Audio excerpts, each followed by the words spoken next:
Salut, coucou les amis, 73e jour. Aujourd'hui je vais faire balader dans Tochapoyas. En fait, c'est les Tochapoyas qui ont donné leur nom à cette ville. C'est les premiers habitants de la région. Et Sachapoyas, dans leur langue, ça voulait dire les hommes des nuages. Voilà, parce que la forteresse de Cuélap qu'on verra demain, en fait, elle est située en montagne et au niveau des nuages. Donc je pense que ça vient de là le nom Chachapoyas. Voilà, à tout de suite.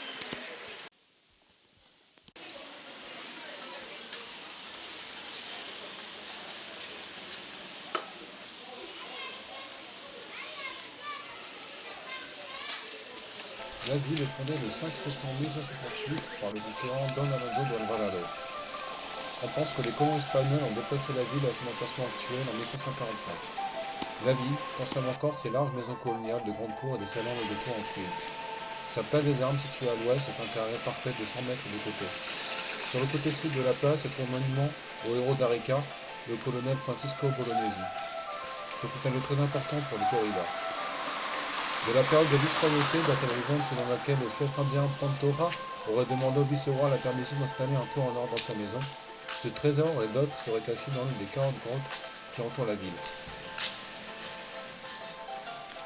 Redon Triunfo est la rue qui relie les trois principales places de la ville. On l'appelle ainsi parce que les Chachapoyas, victorieux de la bataille de Iguazulco, sont entrés dans la ville par ici. Il fut un temps où il y avait une lagune entourée de totoras. Salut, coucou les amis, 73e jour de voyage. Donc aujourd'hui, je suis à Cuélap, c'est un parc archéologique dont je vous ai parlé hier. Donc c'est Cuélap. Voilà. Moi je vous dis à plus tard. La forteresse de Cuélap se trouve maintenant à cet endroit. Salut, ça va, coucou les amis, voici la forteresse de Cuélap. Cuélap est une forteresse construite par les Chachapoyas, un peuple des Andes, au Xe siècle, dans la montagne près du village de El Tingo, sur une crête dominant la vallée de la rivière Ucubamba.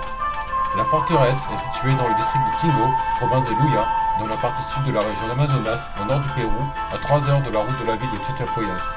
La région est couverte de forêts de nuages, avec une variété d'arbres, d'orchidées et de plantes épiphytes. L'occupation humaine du site commence au 5e siècle, mais la majorité des structures semble avoir été construite entre 900 et 1100. La ville, qui a pu compter jusqu'à 3000 habitants, a apparemment été abandonnée au 6e siècle à la suite de la conquête espagnole. En conséquence, la ville s'est détériorée et a été couverte de racines d'arbres jusqu'à récemment.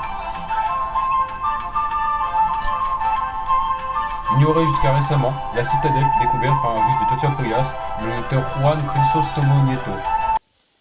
La forteresse est constituée de différentes plateformes, qui supportent presque 400 constructions de forme majoritairement cylindrique, à l'exception de 5 d'entre elles. Dans la partie sud-ouest du village, il y a une structure de 5,5 mètres de haut connue sous le nom de El Tintero, encrier en espagnol, ou de Templo Mayor, qui est la forme d'un cône inversé. Des artefacts cérémoniels y auraient été trouvés et l'hypothèse est que le bâtiment pourrait avoir été utilisé comme observatoire solaire. Alors que, dans la partie nord-ouest, il y a un secteur connu sous le nom de Pueblo Alto, village du haut, avec un mur de 11,5 mètres de haut.